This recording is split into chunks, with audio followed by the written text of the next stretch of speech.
Okay, ladies and gentlemen. Ladies and gentlemen, could we start, please? Thank you very much. We've got a session now going from 11:30 to 1:15. It's a great pleasure to introduce this session. My name is Michael Clarke. I'm an associate fellow, senior associate fellow of RUSI. Used to be the director of the organization. It's wonderful to be back in the environs of the Land Warfare Conference, this great annual conversation between fellow professionals from all over the world. And it's an even greater pleasure to be able to chair the panel with the chiefs. General Carter will not be making an individual presentation at this session. He has plenty of other opportunities to speak, but he will chip in, as I'm sure he will want to do. And we want this to be, in a sense, a conversation between our chiefs, but also in relation to the audience. The Slido technology works, I hope it works, in the same way that it did in the first session. I will see questions coming up here, but also quite happy to take questions from the audience as well if you catch my eye. And we'll see how we go. So, to begin with, I'm very pleased to ask General Mark Milley to open up this session. He's been Chief of Staff of the US Army since August 2015. He's the 39th Chief. And if you look at the bio details, you'll see that he has served operationally at just about every level in Latin America, in Europe, in the Middle East, in Africa, and of course in Iraq and Afghanistan. And he's particularly seized of the multi-domain battle, I know from his writings, and in a sense, leading on from our first session, the challenge that the chiefs face in land warfare is thinking about land warfare in relation to the multi-domain battle. So we look forward to hearing what General Milley has to say about that. General, over to you, sir. Well, I want to thank all of you for being here. This is an important conference. And in many respects, it's important not because of the answers we're going to have, but of the questions and the dialogue and the interaction between folks that are here. So thanks, and thanks particularly to Nick Carter, a longtime friend. Served together many, many occasions throughout the Middle East. And Nick, thanks for having me over here and inviting me over here. And Jörg, Vollmer, and I also served together, and there's many others in the crowd that have served with me over the years and have certainly served with American forces, both in peace and war. And I just want to say thank you to all of you, not only for being here, but for your contribution to a united effort against common enemies over many, many years. So thanks for that. Let me do a couple of things first. I want to subscribe myself to what both Professor Cohen and Professor Strachan said earlier, both distinguished professors. If you haven't read all their books, you need to. And most of what they say, not all of what they say, but most of what they say is pretty much spot on, in my view. And if nothing else, it is certainly thought-provoking. And I think most of what they said this morning I certainly subscribe to, and I'll try not to repeat all of that. But I want to talk about some things from my point of view. And I say my point of view, I mean my point of view, meaning General Milley's point of view. Not necessarily the U.S. government point of view, nor the Department of Defense point of view. This is my own personal estimate, sort of the situation of my Army and the organization that I'm in charge of within the current U.S. system. And as many of you may know, I have two roles. One is to lead the United States Army to ensure that we are manned, trained, equipped, well-led, etc., in proper states of readiness. That's one fundamental role of the Chief of Staff of the United States Army. Second fundamental role is to be one of the 6 members of the U.S.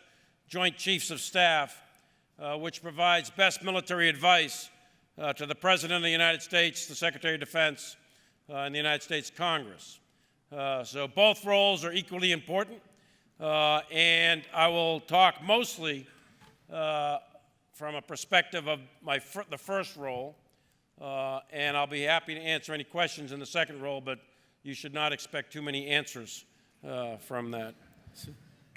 So I want to talk a little bit about the current situation as I see it, and then where I think the U.S. Army, or at least where we think we're moving into the future, and what the implications are on some of the discussion that you heard earlier. First, let me start with the topic of the conference is an era of constant competition. I'm trying to think. I'm not a historian, but I am a closet historian. I try to read as much as I can of history, and I'm trying to think of any period in history when there wasn't constant competition. So we have to be careful in the present to have what I would call the arrogance of the present or the conceit of the present. And I think we need to do what both professors said, is learn from history, not so much explicit lessons, but really to read history in order to inform and develop our judgment and in order to increase our situational understanding of the current. History does not, in fact, repeat itself. It just doesn't. There are too many variables. Human contingency is just too much. History does not repeat itself. However, as one famous American writer, Mark Twain, wrote, history does rhyme. It doesn't repeat, but it does rhyme sometimes. And I think it's worthwhile to have a deep and thorough understanding of history. But we have to be careful about saying we're in an era of constant competition as if it was something radically different from the past. Same with the idea that, and I've said this myself many times, the world is increasingly unstable. It's more unstable now than any time in the past, and so on and so forth. Is that really true from a historical standpoint? Is it more unstable than the fall of Rome? I don't know. Is it more unstable than the year 1000 in Western Europe? Maybe not. Is it more unstable, perhaps, than in the United States in the American Civil War? Probably not. Is it more unstable, perhaps, than the Napoleonic Wars or World War I? Probably not. So we have to be a little bit careful about being obsessed with the present and applying superlatives like it's the most unstable ever. It is unstable. It's increasingly unstable. And most observers say it's the most unstable since the fall of the Berlin Wall. Most caveat it with that additional qualifier of since the fall of the Berlin Wall. And I suppose that is a very Western-oriented, Western Europe or United States-oriented view, even to make that kind of comment. I think it's fair to say that at least since the fall of the Berlin Wall, we are in and perhaps entered, perhaps 5 or 10 years ago, an era or a return of great power competition, which I think is what we sort of mean by an era of constant competition. An era, a return of great power competition, which for some reason people thought was absent between the fall of the Berlin Wall and, say, 5 or 10 years ago. Perhaps because people wrote about a unipolar moment, that the United States had a dominant monopoly on hard power, military and economic power. Perhaps people thought we had a dominant amount of soft power and information and so on. I don't know all the reasons why necessarily, but people thought the United States was in a unipolar moment. Perhaps that was right, perhaps it was wrong, but it's clearly today a return of great powers, specifically China, Russia, and many others. And we are entering, and perhaps have been in for quite some time, a multipolar world, which is fundamentally different from an international geostrategic standpoint than a unipolar world. So I think maybe that's what we mean there, and I think that should maybe generate some additional questions and queries. I think that from a United States standpoint, we can and do man, train, equip, and size our force, as most nations do, for what we perceive to be challenges or threats to U.S. national interests. That is not new news. All nations, I believe, operate out of their national interest. The international environment is still a challenging international environment that is not governed by a higher power, if you will, so all nations have some sort of requirement to defend themselves and protect their national interests. The United States is no different. And you can define threats in a lot of different ways. You can define them geographically, by nation state, by non-state actor. You can define them by function or domain, cyber as an example. But the most common is probably by nation state. And for the United States, threat might be too strong a word, perhaps. Others may use that word. Challenge might be more appropriate. But pick your word. The United States is clearly focused on 4 countries. Those countries are Russia, China, Iran, and North Korea. Each one represents a different type of challenge. Each one has different capabilities. Each one has different will and determination to pursue their goals. And each one is unique in its own right and has to be analyzed on its own merits. And then there's a 5th challenge, which I would probably put under the rubric of counterterrorism. Some would say counter-radical Islamic terrorism. Others would say violent extremist organizations. Again, pick your word, but there's a battle being fought today, generally speaking, throughout the Muslim ulema, but not only in the Muslim ulema. That is a struggle that has long, deep, historic, and systemic roots. That battle has been going on for quite some time, arguably at least since the end of the First World War and the decline of the colonial empires throughout this region. And perhaps some would date it from the beginning of the Muslim Brotherhood. Others might date it from Altamir in the 14th century. Start it when you will, but there are long, deep, historic, and systemic roots for the reasons why there are radical terrorists today in Iraq and Syria and Afghanistan and Pakistan and Central Asia and Yemen and North Africa, and why there are radical terrorists that run people over on Westminster Bridge and blow things up in Paris or elsewhere. There are reasons why. It's not random. They are deep, and they are historic, and they are systemic. And they have taken a long time to develop, and it is my belief they will take a long time to defeat. They manifest themselves in a variety of groups. Some call themselves Al-Qaeda, others Al-Nusra, some say Islamic State, some say they're ISIS, others call themselves the Taliban, maybe some of them are the Haqqani Network, and so on. They are not all exactly the same. They all have different goals and objectives. Some are local and regional, others are aspirational in terms of international. But in any event, they all spin more or less from the same historic systemic roots, and it's going to be a considerable length of time before they are ultimately expunged, and ultimately that will be done by the peoples of the region, expunging them of this scourge with help from other countries, to include the United States. And that'll take considerable length of time. So we call that a construct of 4+1, which is Russia, China, Iran, North Korea, and a counterterrorist threat. Again, they're not all equal, and I wouldn't call them all enemies per se. China, for example, I would hesitate to call China an enemy. Some would say adversary, others would say enemy, some would say hostile. I think they are what the slide implies. They're a competitor, and the competition between the United States and China has a military dimension to it. But that is a far cry, and that's a long leap between that and enemy.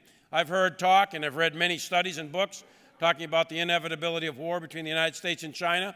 I take exception to that. History is not deterministic, it's not inevitable, and it by no means is predictive. So you can't take from history and predict the future. There is a lot of time between now and any time the United States and China would become, quote unquote, an enemy where armed conflict were to be pursued.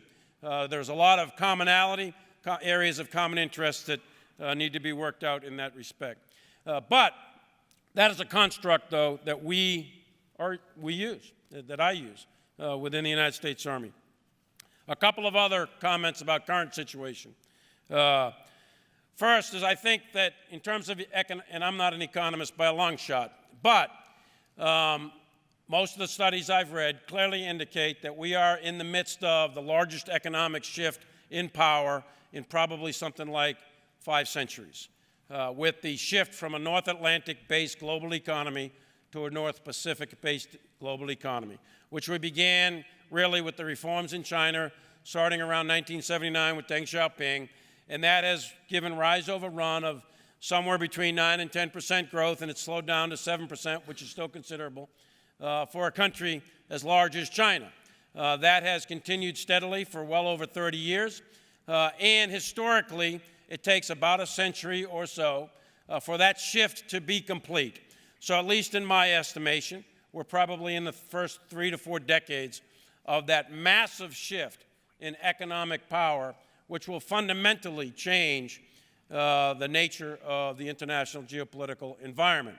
Historically, every time there's an economic shift of that magnitude, there always follows, at least historically, it always follows that there is a massive military shift in hard power. In fact, it is my belief we are seeing that today as the Chinese military, and I know there's several Chinese officers in the room with us today, as the Chinese military is clearly and unambiguously developing a very modern, capable military. Why are they doing that? The Chinese have their own reasons, but they have clearly published it in unclassified documents. I believe them. I take them at their word. I believe the declaratory policy that they want to assert themselves, be a co-equal partner with the United States on the global scene, and they want to dominate the region in general and assert the historical rights. They've had enough with the century of humiliation from the 1840s to the Chinese Communist Revolution in 1949, and they essentially want the United States out of East Asia, militarily, diplomatically, for the United States to cease being a dominant power in that part of the world. It's a longer-term aspiration. It certainly doesn't mean conflict, but it does mean competition, and we're going to have a lot of very serious discussions in the coming years and decades. But that economic shift in power, followed by a military shift in power, is significant, and it will likely be one of the drivers of future conflict. Secondly, I think, as we go forward, is what I would call a fundamental change in the character of warfare, and in particular, the character of ground warfare. I gave a talk a year or so ago on that. I don't want to repeat myself, so hopefully some people took a look at that, but I will hit some of the highlights. So I don't think the nature of war is going to change. I think that's immutable. I think Clausewitz was about right when he talks about fog and friction, and the nature of war is imposing your political will on your opponent with the use of violence and so on. So the nature of war, I think, is fundamentally, his analysis, Clausewitz's analysis, fundamentally sound. But the character of war does change, and it changes frequently and often. But there are fundamental changes, only happens once in a while. I think we are in the midst of a fundamental change in the character of war. The character of war is often changed by technology. There's societal reasons why warfare changes, why the conduct or the character of war changes. There may be environmental reasons and so on. The Napoleonic Wars surely indicated a shift in the character of war in that Napoleon was able to harness the powers of a democratic regime and the powers of nationalism in France, and he had his levée en masse. So he harnessed the power of the people to generate an armed force that had the run of Europe for quite a while. Arguably, there were changes towards the end, really from the American Civil War, the mid-1860s, all the way through the turn of the century, that were harbingers for the coming conflict in World War I in terms of the character of war. Things like barbed wire, which were just used to harness cattle inside a particular piece of terrain, were then used and transferred to the use of combat use on battlefields. Automatic weapons, machine guns, proximity fuses, all these other weapons technologies. Then there were tactics associated with the digging of trenches and the adherence or the ascendance of the defense. All of those things were readily observable in the Crimean War, the American Civil War, the Russo-Japanese War, the Boer War. But for whatever reason, people like me of the day, the four-star generals of the day, didn't quite connect those dots, and they didn't see it coming. But it was clear that there was a change in the character of war. It just wasn't understood what it all meant, and off they marched to war in 1914 and ended up slaughtering each other over the next 4 years using tactics that were more appropriate to a different age. We saw it again between World Wars I and II, where, as you all know in this crowd, there were multiple technologies developed. Probably the most significant was the internal combustion engine and the mechanization of warfare, but you combine that with the airplane, you combine that with the radio for command and control. Those technologies were available to every Army, Navy, Air Force out there at the time, and we all combined them in different ways. The British consolidated all of their tanks into a single armored division. The French spread them out, one tank, per battalion. But only the Germans in Western Europe, only the Germans got it about right, where they were able to the Wehrmacht was able to put the whole thing together in a combined arms organization. So in that case, the technologies drove the change in the character of war, but only the Germans were able to combine it in ways that were unique and doctrinally applicable to the conduct of ground warfare in Western Europe. And because they were able to have a very assertive doctrine, they were able to have the run of Europe from 1939 all the way until they were stopped at Stalingrad in 1942. So the combination of tactics, in that case tactics, doctrine, leadership, plus the history of the German way of war going back to Frederick the Great, played a significant role. I believe that today, right now, as we stand here today, sitting here in Westminster, that we are undergoing a fundamental change in the character of war. So first of all, some societal changes. In my view, urbanization is probably the most significant one that is going to impact the character of ground warfare. In that, by the year 2040, 2050 or so, 80%, 90% of the world's 8 billion people at that time will live in mega cities. If that's true, and I believe it's true, it will be true, that has enormous consequences for armies and specifically for the United States Army. The United States Army has been optimized to fight in the plains of Northern Europe and North America, perhaps the deserts, but we have been sub-optimized to fight in jungles. We've been sub-optimized to fight in mountains. We've been sub-optimized to fight in urban areas. But as we move into the future, it is highly likely that the most likely terrain, geographic terrain, that the U.S. Army will have to fight in will be highly dense and complex urban areas. The consequences for doctrine, organization, weapons development, and so on are significant in that regard, and that requires a fundamental shift in how we organize, man, train, and equip the United States Army.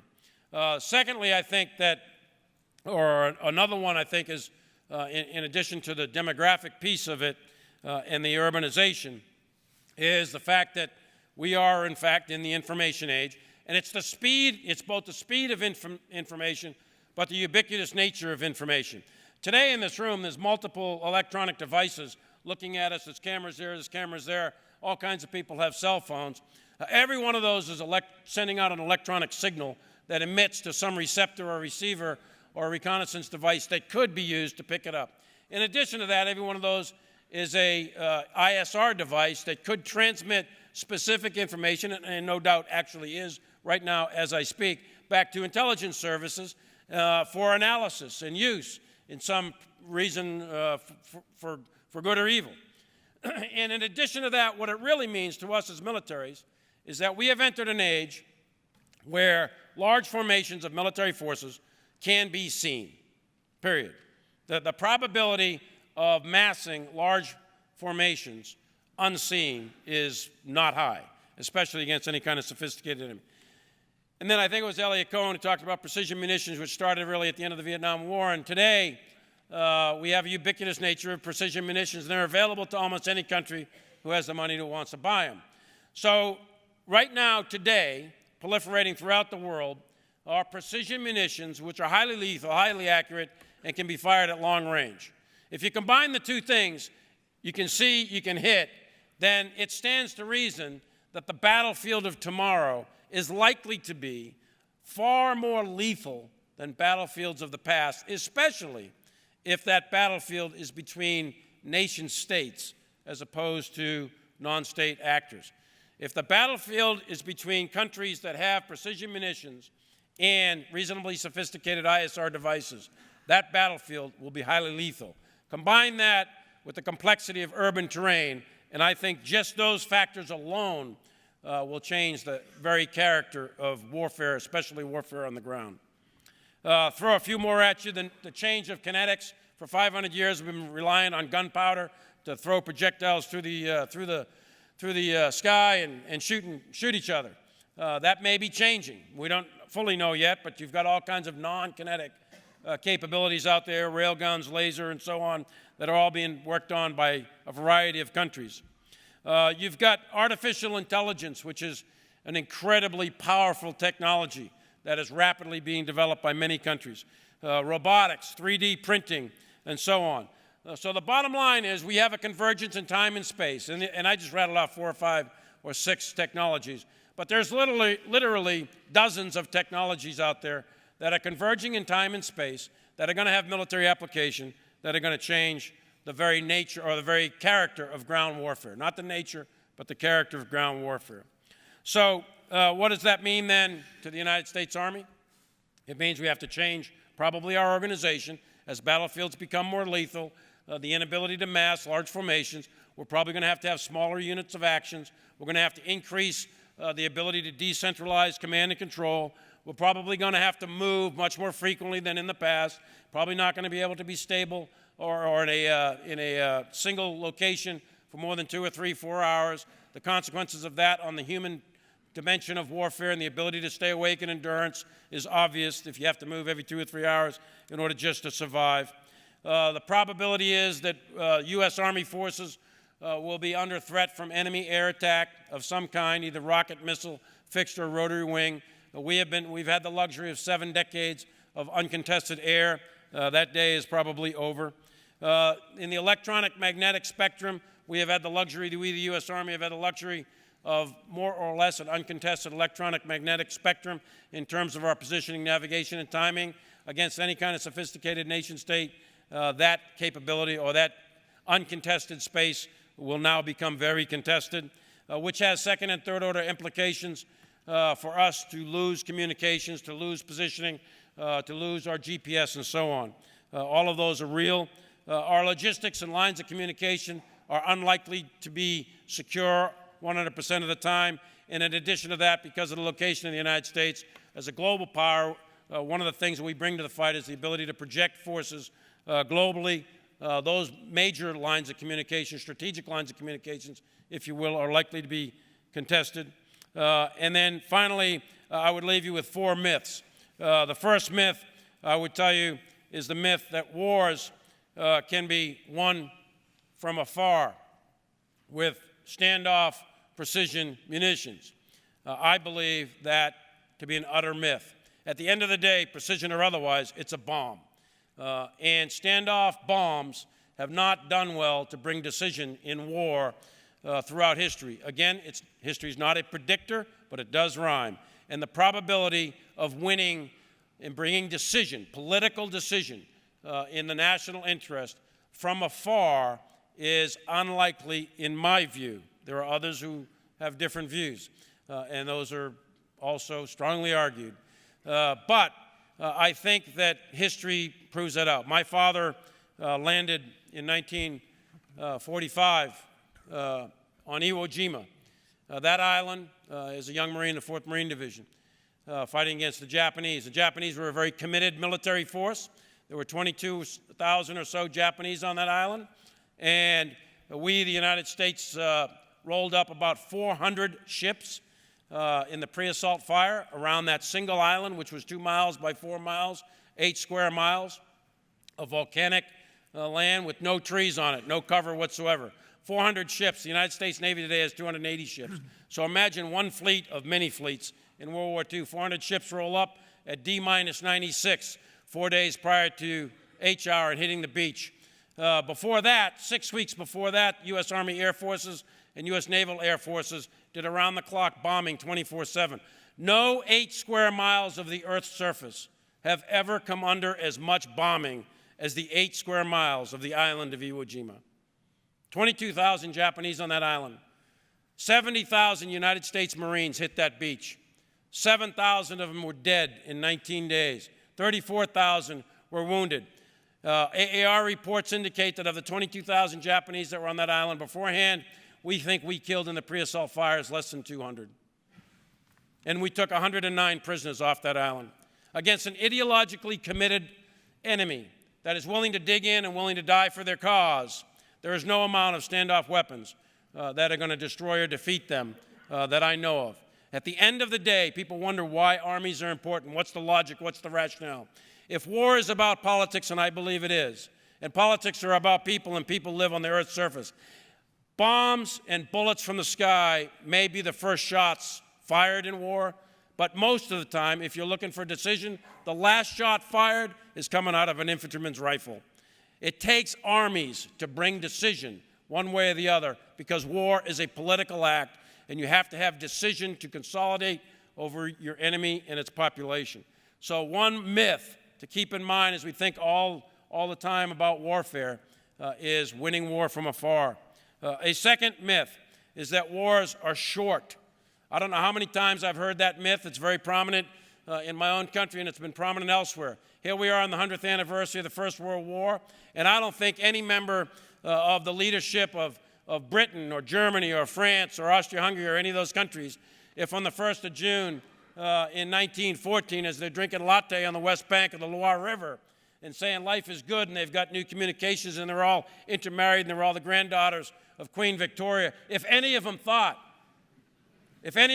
for a minute that they were about to go off the abyss at the end of the month because some secondary prince was shot in Sarajevo, one of 70 people shot that year, government officials, by terrorist organizations like the Black Hand. If any of them thought that they were entering into a short war, they were sorely wrong. And they all thought they were entering into a short war. It was going to be too expensive economically. They had the von Schlieffen plan and other plans, Plan 17, and they thought it'd be over just like that. 6 weeks max, it'll be done. It'll be just like the Franco-Prussian War. It'll be over quick. Oh, how wrong we were. And the leaders walked right off the abyss, completely blind to sacrificing 1 out of every 4 young men in Europe in a bloodfest that tore the continent apart, ended 4 or 5 empires, and set the conditions for the world we live in today. Be careful of people who say wars will be clean and short. They very rarely are. On occasion, yes, but not too often. The third one is that special forces can do it all. I'm a proud Special Forces soldier. Special Forces are great, but they are special for a reason, and they have special missions, special training, and they are usually used for a special purpose. And that purpose is not to win wars. Green Berets, SAS, SBS, Delta Force, SEAL Team 6, all the special forces in the world do not fight and win wars. Neither do armies or air forces or navies. Nations fight and win wars. And they go to war as a nation. And our forces conducting combined arms operations and joint operations go to wars. There is a great tendency in many of our countries, my own included, to place over-reliance and overstretch our special forces and ask of them things that they are not designed nor capable of doing. The last thing I would say is the fourth myth is armies are easy to generate. Land forces are easy to generate. After all, naval forces we know are hard to generate because it takes 20, 30 years to build an aircraft carrier. It takes a long time to design an F-35. And then it takes 15, 16 years to train a pilot to operate those complicated machines. Well, I will tell you that there was a time when armies were easy to generate. Back in the time when you could take your musket off of the counter and go out and fight the locals. Okay, fine. There was a time when John Pershing in 1916 could be chasing Pancho Villa and a constabulary force along the Mexican border, and then 24 months later raise an army of 4 million to fight in France. There was a time when you could do that. That time is long gone. Land forces, land power is a very complex exercise in human interaction with the use of violence. The driving of tanks, the use of UAVs, the use of close air support, and all the other factors that go into combined arms operations is a very complicated thing. It is not an easy thing, and I would argue it is the most complex human interaction ever known. And it takes a long time to build those forces. It takes 15 or 16 years to build an F-16 pilot. It takes 15 or 16 years to build a platoon sergeant. It takes 20 years to build a battalion commander, 25 years to build a brigade commander, and so on and so forth. Armies are not quickly generated. Significant size land forces are required if you want to achieve your political objectives in today's world, whether it's complex or otherwise. And I'll stop there and turn it over to Jörg, and then we'll get ready to field whatever questions come on that computer. Okay, let's move on to our second contribution, which is Lieutenant General Vollmer from the Bundeswehr. He's been Chief of Staff of the Bundeswehr since July 2015. If you look on his biographical notes, you'll see that he served with I-4 and S-4 He's commanded the parachute battalion. He served, commanded in northern Afghanistan, where the German contingent was twice. He's been chief of staff to the Netherlands-German corps. And if you look at his biographical notes, you'll see that it's got alliance politics written all the way through it. He's a great defender of alliance politics. General Vollmer. So. Yeah. Thank you very much. Okay, you burned my thunder, but it's okay. I'm really a defender of the alliance. I would like to start with two comments. Number one is, we've seen a paradigm shift. We discussed it and observed it and looked into it this morning several times, but I would like to give my perspective. In 2014, we saw a paradigm shift, and it has the same quality as 1989 when the wall came down, and 2001 when the attack occurred in Washington and New York. In 2014, Russia changed sides. They changed their attitude, and war has become possible again in Europe. They did it in a hidden way, they did it in a hybrid way, however, they created fear to our eastern neighbors. Number two, there was a state, an organization called itself Islamic State, which built up a terror organization which was capable to run troops in Iraq and in Syria.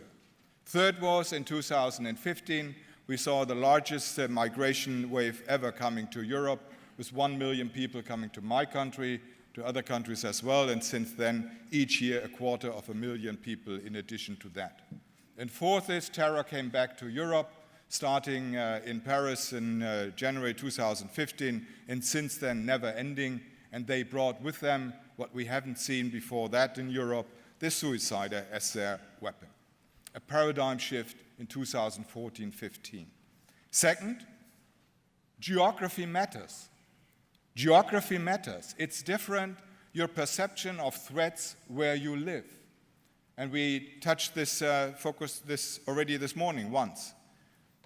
It is totally different perceived the threat if you live in the Baltic states, in Finland, in Sweden, in Poland, Romania. So then your perception is to the east. If you live in France, it is of course, it's Africa, it's the import of terror. And if you live in Italy, every day you have hundreds of refugees arriving at your coast. Though the perception of threat is different. And the third comment, and I will return to that later, is our alliance and what keeps us strong is our center of gravity is cohesion. And all these events I just highlighted, they are driving like wedges into the cohesion of Europe and of the alliance. It has led to a new assumption in Germany. 2016, the new White Book was published. And the new White Book clearly states, in the past years, Germany's security environment has become even more complex, volatile, and thus increasingly unpredictable. To us, the army, this means we need to rebalance our structures. And in previous years, we were much focused concerning training and equipment of those operations which we were doing in Afghanistan and in other places. Now the pendulum has shifted. The pendulum has swung back to collective defense. And this means for us that we have now to look into our structures, into our equipment, into our training. But although collective defense is now again our main task, it's not like in the Cold Day wars, definitely not. It is not about general defense planning, when each of our corps and divisions had a clear-cut mission. This is now about graduated response planning. This is now preparing our troops to be ready in a 360-degree angle to be ready to defend the alliance's territorium wherever it is necessary.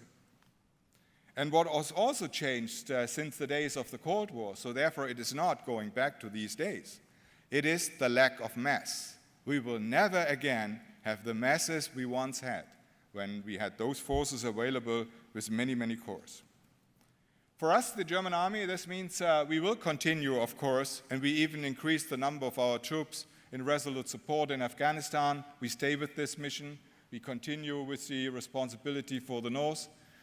We will continue with the mission in Mali, where we provide troops for 2 of their missions. One is the European training mission, the other one is MINUSMA, where we go together with our Dutch and French colleagues. And we also will continue with the training of the Peshmerga and also with the commitment to Kosovo. But the pendulum has swung into a different direction. Since 2014, the focus of the Army has been the Baltic states, it's Poland, and it's the eastern flank. And by taking the responsibility for one of the enhanced forward present battalions in Lithuania, we have taken responsibility. We do that together with our Dutch friends, with the Norwegians, with Croatia, France. We will rotate them. Nevertheless, these forces stay there as mechanized forces. And that, again, is a shift in a paradigm. We will rotate the forces. This is different from Afghanistan and different from other areas like Africa. So we will do relief in place. This is not equipment being stationed and soldiers flying in and taking over equipment. It is constantly relief in place every 6 months. Luckily, I have no ceiling, no political one, which tells me, okay, this is the highest number you can obtain. So I'm free, we are free, and that's what we are using. So this will train our logistics systems.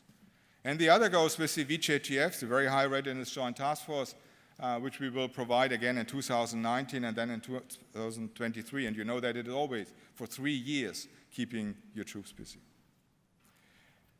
But as diverse as the areas of operations may be, the influential factors and different actors described in the previous session need to be considered in the context of growing and omnipresent digitization and networking. And they lead to processes becoming more dynamic and complex and thus harder to control.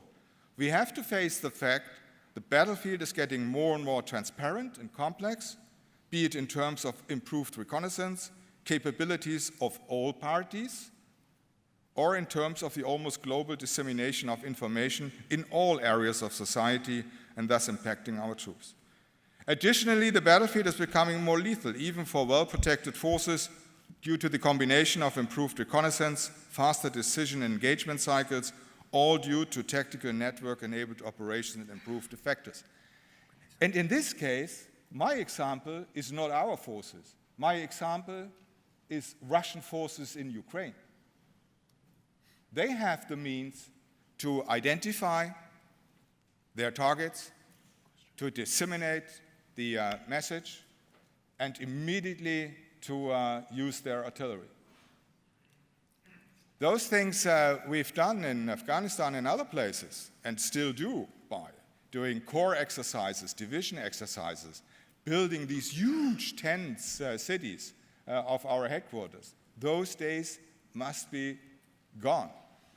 Otherwise, you only have one of these nice little headquarters, because the enemy can detect you and he can react very fast and with the means. Modernization of land forces in a constantly developing and changing environment. Modernization seems to be the conditio sine qua non to survive in future combat. But can we reduce this insight to such a simple formula? Is it enough to follow the new technological trends and invest in increasingly advanced equipment and weapon systems? In other words, should we strive to reach the maximum of what's technologically feasibly, or rather for what we can best handle? And how do we want to fight in the future? We should not only look for answers in the technological area, but also particularly in the human factor domain. Land forces always need boots on the ground to bring to bear the full effect with people, for people, and most of all among people in direct contact. The capability of seizing, holding, and controlling urban areas, as well as critical infrastructure and the ability to make quick military decisions, will remain the unique characteristic of armed forces within the land component. And a particular challenge for land forces, however, is the ever-increasing number of deployments in vast and more urbanized areas alongside force reductions as manifested in enhanced forward presence. What does it imply for the modernization of land forces? And there we face a dilemma. At least that's what we observe.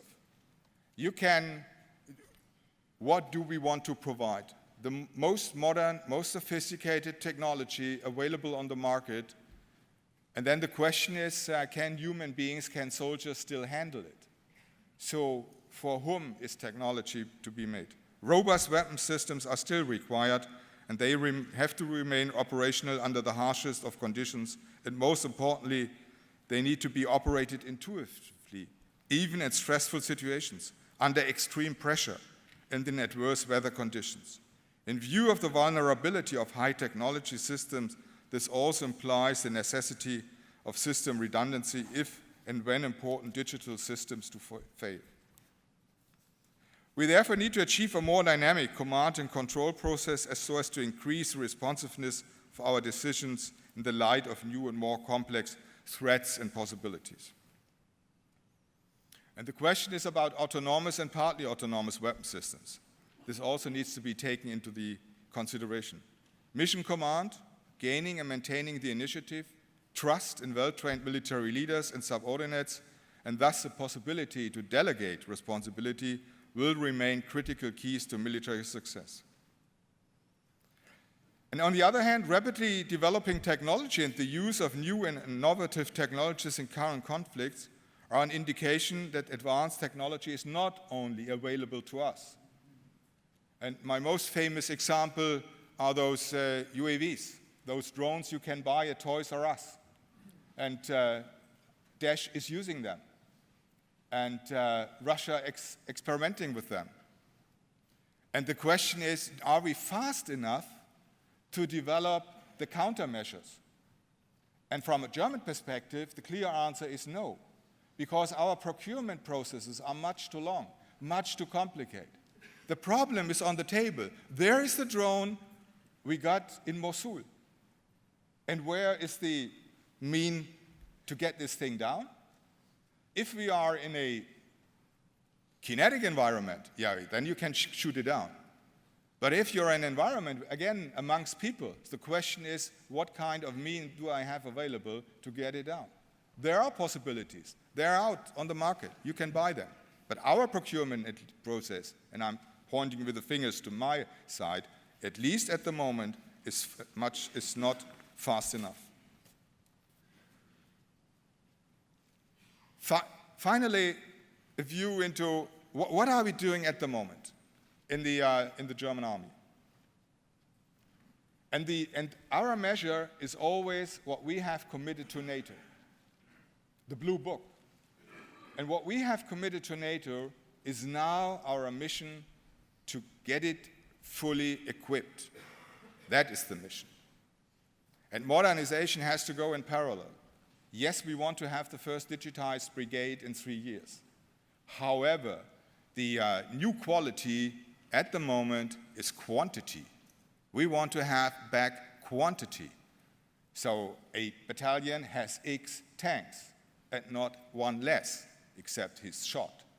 But until then, we need to have full numbers again, full equipment. That is what we are striving for, and that's what we want to achieve. And it is pretty clear that we have to be fast. And the other thing is we have to continue with our the synergy effects we can achieve if we improve the working relationships between our nations. So I'm NATO-minded because NATO has provided security for Europe for many, many years. And we provide security now to our eastern neighbors of NATO. However, inside of it, there are other alliances, smaller ones. This is the German-Dutch cooperation, where we have a deep integration already. This is the close cooperation with France, with the German-French brigade. This is the cooperation with the British forces with the M3 bridge. The only one remaining in Europe, everybody of you remembers when he attended General Staff Colleges and when you were planning moving across rivers and the brigade at least had to have 2 bridges. We have one last remaining in Europe. This is a British-German cooperation, and we have to continue with that, and we have to improve these capabilities. And we have the same with Norway, we have it with Poland, we have it with Lithuania, and we have to continue. From my perspective, we have to continue to build these pillars between our nations, and this is a bridge where NATO can continue to be successful in the upcoming years. And once again, it's obvious that we need to stand united to face the upcoming challenges. When I began, different views, different perceptions on threats, but we have to do it together. As long as we have a common understanding and as long as we are capable to transport that into the public understands, yes, there is a coalition of 29 now with NATO, and they stay together, and they plan together, and they are reliable, then this will withstand any wedges being driven in by those countries who don't accept the number of refugees they should have taken, stops any wedge being driven in by fake news from Russia or any other countries. In the end, it is mainly about identifying options by which we can leverage technical developments in an operational context in order to add significant value for the combat troops, because not everything that is feasible is actually needed, in spite of all technical sophistication. In the end, it is the personnel commitment of our armies, the women and men that will bring about the decision on the ground. It is their will which determines victory or defeat. Thank you for your attention.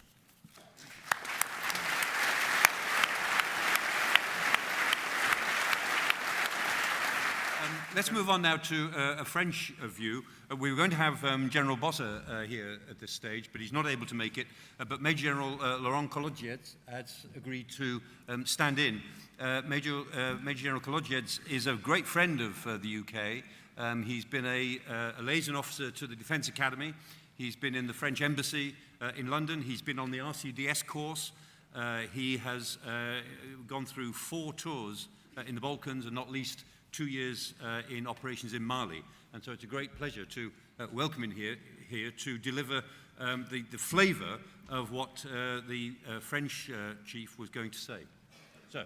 Thank you, Professor. So on behalf of General Bosse, I'm very honored to be back here and to have the opportunity to speak in this land warfare conference alongside General Milley, General Vollmer, and General Carter. So it's worth sharing with you some reflection about this very relevant theme, how to modernize our armies. First of all, we notice, and I noticed this morning, that amongst allies we have a common understanding of the strategic context that can be characterized by the idea of the return of war. We have a common conviction, uncertainty, and instability are now permanent elements of our operational environment. So the very idea of rupture has become the pillar of strategic thinking and reasoning.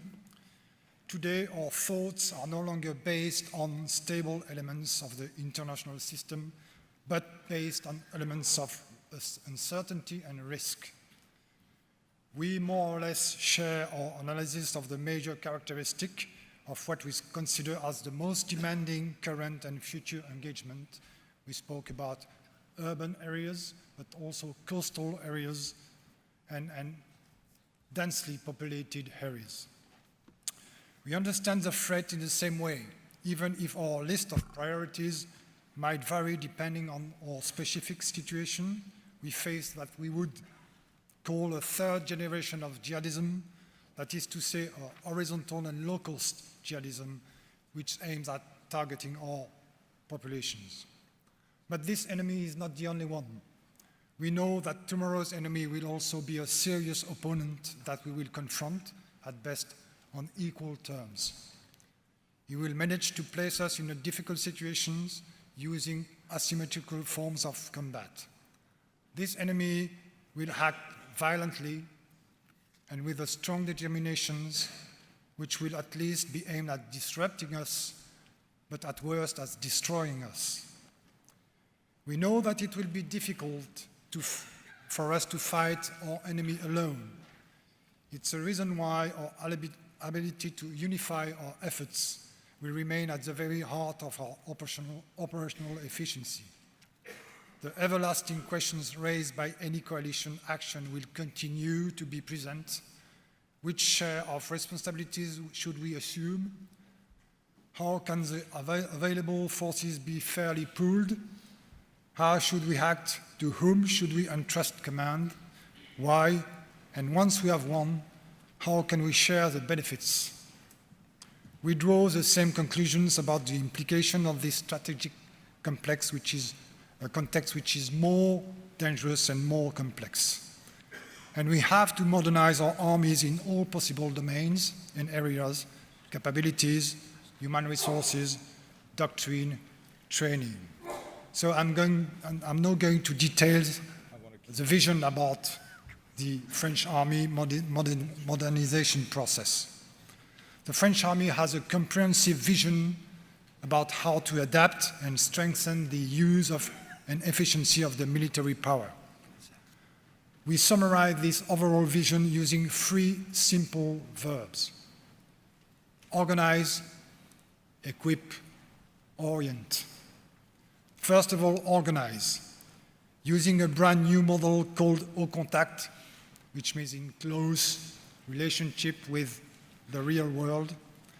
And the point is to make a structural reorganization, which is made now, marking a change in era and designed to make the army both more connected, adaptable, and agile. Then equip. This is our capability transition we are currently through.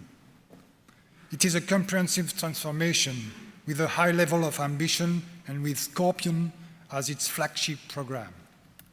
This capability transformation should enable us to meet the operational challenges of the next 20 years. We tackle this capability transition from the viewpoint of its state, what is the operational need to be met, rather than from the mere viewpoint of the tools, with what. From this angle, one can detect 4 major themes. First of all, we need a much more resilient and interoperable command and control system. Second, that of a smoother inter-domain maneuver. Third, that of accurate, powerful, and well-controlled fires. Fourth, that of expeditionary protection with all the induced logistic support and protection. Finally, third verb, orient. We know that we will fight tomorrow's battles with the army we build today. In other words, tomorrow's victories begin today. This is the purpose of our Future Land Action Project, which is a research and innovation poster and paper launching a virtuous cycle enabling us to face strategic and technological ruptures and changes. To this end, Future Land Action proposes, amongst others, an analysis of 8 factors of operational superiority to outmatch our possible opponents. In the coming years, these factors of operational dominance will underpin the Army's evolutions in the capability, organization, or doctrinal domains. These 8 factors of operational superiority are understanding, cooperation, agility, endurance, moral strength, influence, mass, efficiency of command. If we are able to master these 8 factors of superiority, we will be in position to outmatch our possible opponents. Mass. We consider that mass is an important aspect to determine a force ratio. We will always need this mass. It relies on national assets as well as on cooperation with allies. We besides currently carry out reflections with the British Army in particular on defense engagement, the way we will be able to help armies, especially African ones, to build up again and to create mass on the battlefield. Efficiency of command is also a constant theme of reflection. In that respect, I would like to mention the recent Franco-British seminar dedicated to authority and leadership. It is an example of the reflections we conduct to make our command style evolve, to adapt it to the strategic context and to the conditions of intervention of our forces. Against instability and uncertainties, we are convinced that we need to reconcile change with what never changes. This is the permanence elements of the land power. The real nature of war never changes and is a standing element at the heart of the constant evolution of the forms of violence. The circumstances, technologies, the new domains of confrontation can change the grammar of war, not its true nature. It remains a social and human phenomenon, that of the confrontation of willpowers, of a show of force with the other armed stakeholders in the service of a political objective. Its core elements remain those that Clausewitz had so well defined: violence, chance, and reason. The basis of the legitimacy of the use of force will remain the values and the meaning of being a soldier. Depending on technological evolution, it will be the responsibility of the combatants to preserve or even reinvent a meaning for military honor. Otherwise, they would be nothing more than technicians of death. The military tool, and more particularly its land component, remains the last recourse and keeps its true objective and its indispensable usefulness: the defense in all possible circumstances everywhere of the country's value and interest, the protection of the city, of its territory, of its people, of its institutions. The individuals, the soldiers, and the land power remain at the heart of conflicts and are the first tool as casualties of combat. Soldiers, the ones who fight, the ones who suffer in their flesh, remain at the heart of the war, one of the key elements and permanent elements of its nature. Soldiers are those who accept to carry the weapons of and for their country, as well as the induced responsibilities and duties. This is what gives them their identity and what makes them so special. The values of the soldiers on operation must also fuel the rules of life within the military community. They represent the basis of our operational efficiency. Technology must be put back at its right place, a precious and indispensable support for the combatant, the continuation of the intent of the military leader, highly increasing the efficiency of our weapons, but it cannot replace the intelligence and determination of the combatants, who remain one of the pillars of the successes of any military action. So, the transformation of our forces makes the confirmation of these basic principles and these milestones of military ethics, as well as the good use of command, more important than ever. So to conclude, two words: reactivity, creativity, while keeping a very important military touch. We have to keep in mind that events command, and they will ever continue to do so. We are forced to act in reaction, and we must strive to become increasingly reactive. In uncertain and complex environments, our structures and functioning methods should not bring rigidity and complexity. In a way, we have to switch from strategic planning to strategic management. The great challenges of the years to come will be in the way we will manage to foster and to develop this culture of strategic management rather than strategic planning. Innovation and creativity, while making it compatible with the everlasting virtues of the true soldiers and the way we command them. Geography is important, but the world is getting smaller. The time is getting quicker. This acceleration of time requires constant modernization with the ability to innovate and to be creative that we must develop and integrate in all levels within our armies. Thank you very much.